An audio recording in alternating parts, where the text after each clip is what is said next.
Ayan, hello guys, good morning. Nandito po tayo ngayon sa First Park Homes, Tayabas.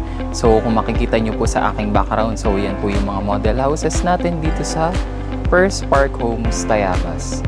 So yan. So maya-maya po, visit natin yung loob ng model houses isa-isa. Ayan po. So makikita nyo po sa background, ay ayan, napaka-aliwalas ng community natin dito sa First Park Homes, Tayabas. Ayan. Then, dito sa side na to, ayan, ikot ko lang yung camera.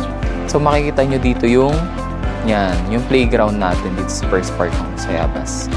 Dito pa lang po yan sa harap ng subdivision. Ayan. Then, sa loob ng subdivision po is, meron pa pong ibang mga amenities like basketball court, volleyball court, nandyan ang ating clubhouses, and then ang ating swimming pool, ang pang-adult and ang pang-kids.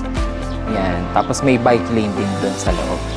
Also, First Park Homes Tayabas is pet-friendly po siya. So, kahit may mga dogs kayo, yan. So, pwede siya.